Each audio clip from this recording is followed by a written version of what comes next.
The attack at the Colorado Springs Planned Parenthood facility has Colorado leaders pointing fingers. Republican State Representative Joanne Winholtz used social media to blame Planned Parenthood for instigating the violence. Meanwhile, Democratic Representative Diana DeGette cited the GOP's continued anti-Planned Parenthood rhetoric as a cause for the incident. David, I knew as soon as we had even just a scant little bit of details from the incident last Friday that it was going to get political quickly. I was still astonished how fast and how quickly it got ramped up. I mean, it's that old Spinal Tap thing. We were able to turn it to 11 very quickly in this town. And I guess, were you surprised, and what do you think of the fallout so far?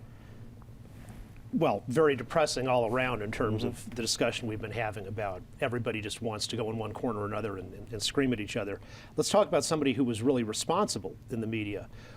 When the attack was happening, Kyle Clark, in his Twitter feed, was calling out irresponsible media down there who were listening to scanner traffic and tweeting out things like the tactical positions of where police officers were. You know, well, of course, and the criminal, for all anybody knew, had a cell phone with a scanner app on it. So because he did that, they stopped doing that. So that's kudos to Kyle Clark as, I think, media hero of the week.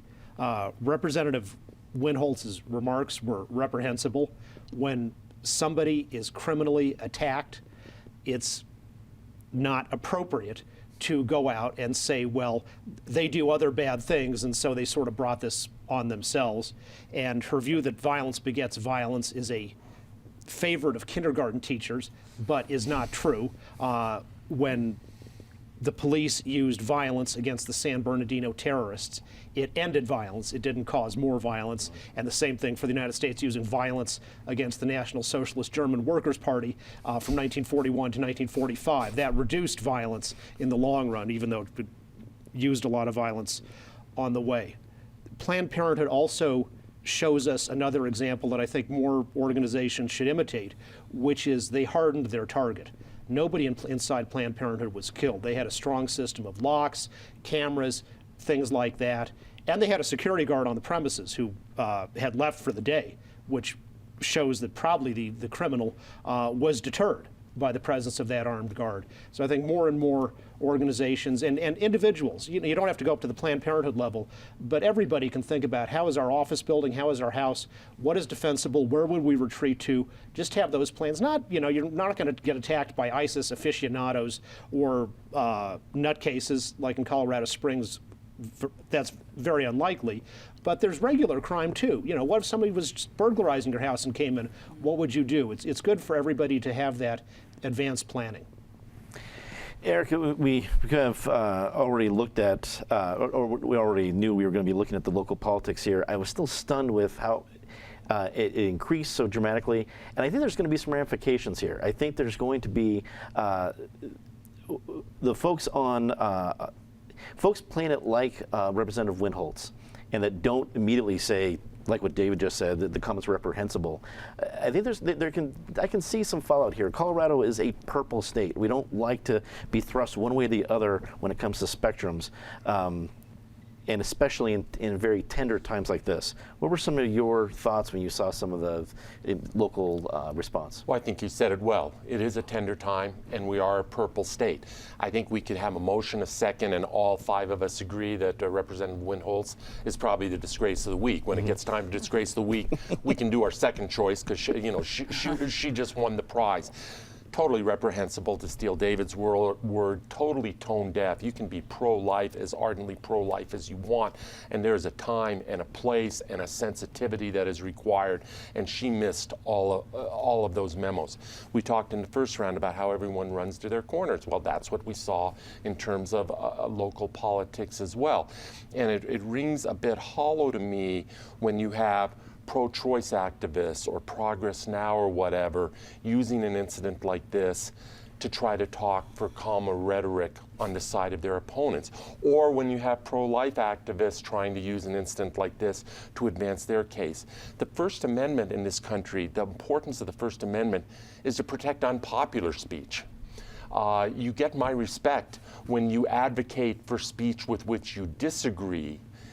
it doesn't do as much for me when you try to use the megaphone to try to tamp down speech with which you disagree. I think you get my point. So all of that sort of washed over me in some of those press conferences, particularly the Progress Now one, where some of her rhetoric about war on women and whatever was also ill thought through.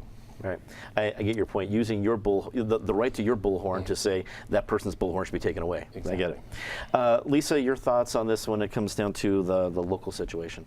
Well, I think one of the things that was interesting is just that,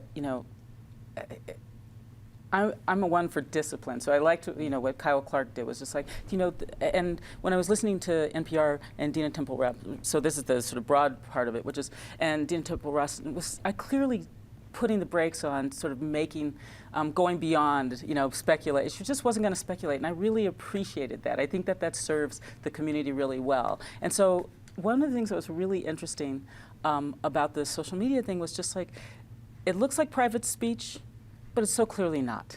And in a way that is one of those things that in a certain way, I guess I appreciate how hideous her comments were, because it reminds you how bad our situation is in some ways in terms of like what ideologically we're sort of where we're at things, and similarly I'm incredibly disappointed in some ways strategically in what sort of Progress Now was doing, because I'm just like, that's tone deaf too. I mean, that it's not as hideous potentially, but only because that's well, on some levels because it really isn't as hideous. But the other part of it is that's probably closer to my line to my politics to some degree. But I think one of the things I like about Colorado is I actually still kind of trust that even when these things happen, that the Colorado I know and believe in is purple, is smart, and does know how to read culture and like nuttiness better than some other places. But it was a rough week. I mean, it was a rough week. That's an excellent way to put it. Patty, wrap it up for us.